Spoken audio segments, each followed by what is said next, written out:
And we're live. Hi everyone, this is Gamer, and I'll be returning to AG's Old World tutorial series, and we're moving on to tutorial 6, Civics. Civics is this hammer thing that you see at your top panel, and as you can see from its description, you use it to develop specialist and finished projects. And Civics is pretty important in a number of ways. First of all, when you want to implement laws, you need civics. And if you just hover over these, you'll see that they cost 400 civics, 400. I believe they're all 400. So you definitely want civics around, because otherwise you can't implement the laws that are necessary to go for whatever strategy you're going for. And what happens is each of your cities will develop civics. So for example, our capital here, +8. And it adds into this pool. And there is a cap of 2,000 civics. Now there might be certain archetype for leaders or whatever that can increase the cap, but normally if your civics are high, it's best to find ways to use it, because once it reaches the limit, you're basically wasting the civics that you're producing. So what are civics used for? Like I said earlier, they're used for laws, they're used to take certain action, they're used to build cities specialists, and they're also used for hurrying units. So hurry production is definitely something you should be using. Of course, not excessively, but there are certain things where if you hurry production, you're able to make effective use of your turns, because one of the most important resources you have that I won't be talking about in my tutorials is your turns, right? You have 200 turns, and most games probably won't last that long, but each of your turns is very valuable. If you can, in this case, well, you can't do that, but let's say you go for a slinger. You go for a slinger, and see, this just shows how important culture is. If you don't have developing culture, you can't even hurry production. But let's say I have developing culture, and I have quite a bit of civics stored up.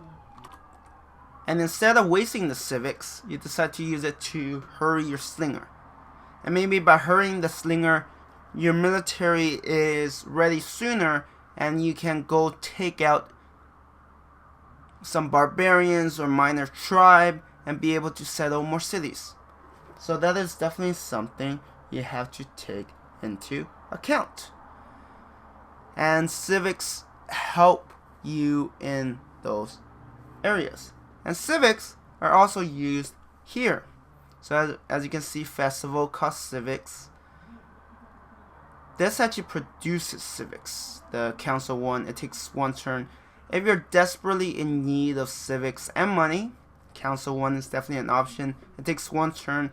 It's basically this temporary reserve, right? You need it badly. You need it badly next turn, so you get it. And there are certain laws, certain things that actually has a civic upkeep.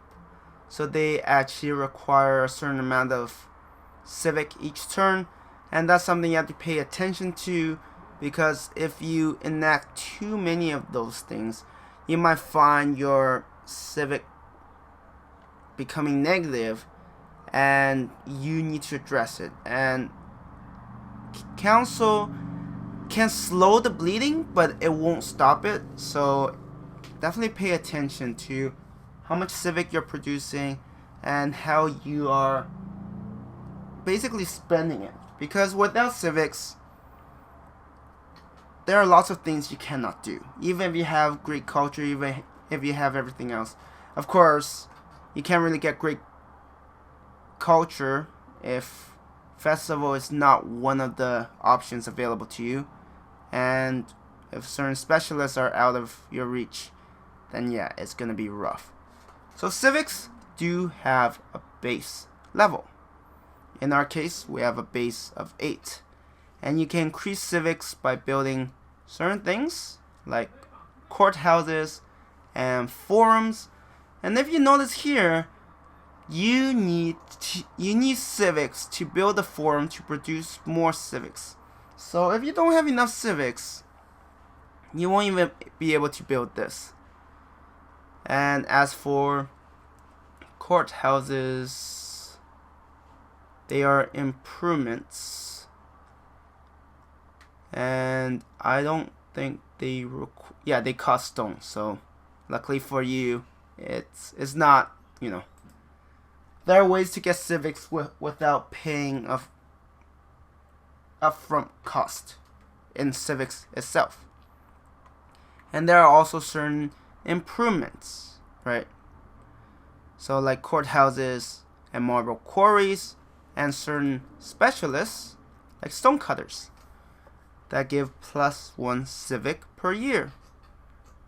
And this one costs citizens, it requires a quarry, and I believe quarries, well, I said it, but I need to be certain. Yeah, quarries also add civics. So quarries can give you civics, and stonecutters can give you civics. So if you have a lot of marble around your territory, then you should generate a fair amount of civics early on. Now later on, things might change and you might have to have different approaches. But early on, this is definitely one of the options available to you. And there's, once again, wonders, right? Why do you want wonders? Well, wonders have a lot of benefits. And one of them might be civics, right? +4 for the Apadana. And in all cities connected, get +4 for the mausoleum. So there are definitely certain wonders that will be, because remember this is all cities. So if you have 5 cities all connected, that's 20 civics. And that's a fairly significant amount for your initial investment. Now maybe some people say it's not totally worth it, but if you need civics and this is available, it's definitely one of your options. And then once again, you also have governors, right? Your governors could either give you more civics, or they could reduce the amount of civics you have. Because depending on certain traits, certain archetype, you might have more civics or less civics. So you do have to pay attention to whether or not you want those governors in your city. And that just about covers civics. Like civics is a lot more straightforward in my opinion. I mean, there is a cap. You do want to use it. There are certain buildings. It is not that different from growth and culture, except that there is a pool that goes to your entire nation. Yes, your city produces a certain amount, but they all go to this pool, and you draw from this pool. And civics, no, civics doesn't, yeah. So civics, like, what I enjoy is that all of these resources have a pretty big impact. You can't neglect one over the other.